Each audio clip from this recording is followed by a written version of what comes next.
Je m'appelle Karel, je fête cette année mes 20 ans chez Eurofins Spin Control et dont 15 en tant que directrice commerciale.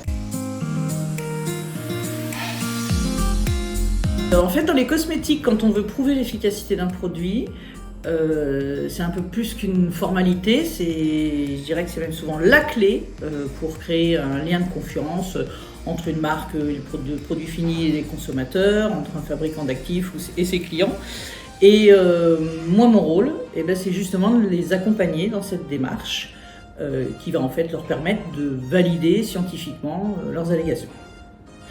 Et concrètement, ça veut dire comprendre les enjeux de mon client, souvent même peut-être essayer d'anticiper ses besoins. Et puis ça veut dire aussi et surtout trouver des solutions sur mesure pour prouver que ces formules tiennent les promesses. Alors, je dirais qu'il faut avant toute chose savoir écouter son client pour comprendre ses enjeux, ses besoins spécifiques. Après, il faut avoir une grosse capacité d'adaptation parce qu'il faut pouvoir répondre à des demandes qui peuvent être aussi complexes et techniques que hyper vagues et voire même quelquefois farfelues. Il faut aussi avoir un bon sens de l'organisation parce qu'il faut savoir jongler entre les projets.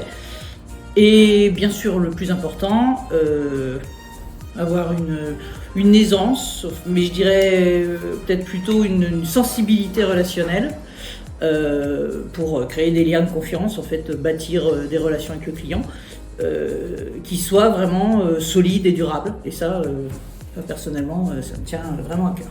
Après, il faut aussi que ce relationnel il soit existant en interne, avec les équipes, technico-scientifiques, opérationnelles, etc. Et en fait, globalement, il faut que tout le monde soit d'accord en interne sur le design de l'étude que je propose pour que la mise en place du projet soit la plus fluide possible, autant pour nous que pour le client. Alors l'avantage d'être une PME, c'est qu'on est peu nombreux et donc les interactions sont beaucoup plus rapides, beaucoup plus fluides entre les services. Donc là, il y a quand même beaucoup de revendications.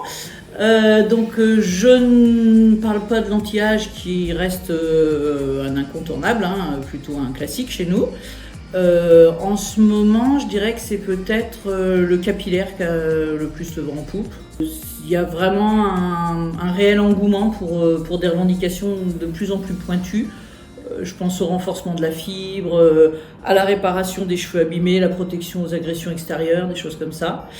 En fait, tout ce qui peut apporter un vrai plus aux cheveux ou au cuir chevelu et qui puisse faire la différence sur un marché qui est hyper concurrentiel. Et puis il y a l'émotionnel. Alors là, c'est un domaine en pleine expansion depuis de nombreuses années. Parce que finalement pour le client ça permet de créer un lien plus profond en fait avec ses consommateurs.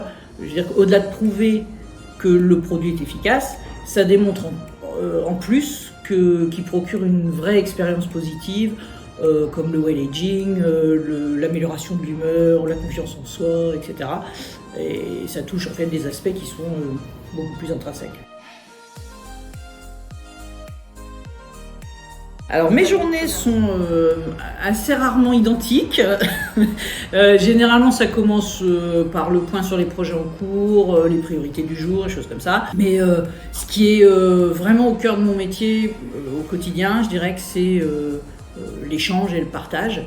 Alors d'abord avec les clients, parce que là ce sont des échanges continuels, par mail, par visio, etc. Parce que moi ce qui m'importe c'est de prendre le temps de comprendre les enjeux, mais en amont du projet, plutôt que d'arriver le jour de l'étude avec un design qui sera mal ajusté.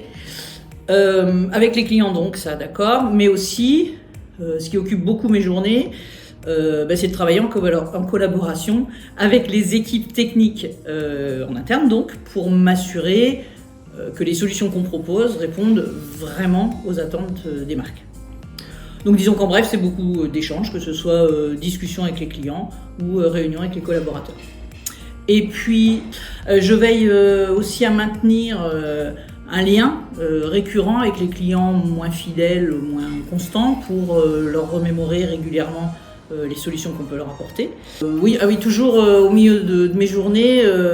Alors une fois que les recherches ont été faites par ma petite équipe pour identifier des nouveaux prospects, moi j'organise des visios pour leur présenter en détail notre cœur de métier. Étant donné qu'on est justement une petite équipe de 3 personnes, le travail est plutôt collectif et pas forcément réparti de manière très stricte, très figée. Et du coup, moi, je peux être amenée aussi à réaliser d'autres tâches. Par exemple, je peux faire la rédaction du devis suite à ma discussion avec le client. Le but, de toute façon, c'est d'avoir des échanges fluides et puis une réactivité optimale.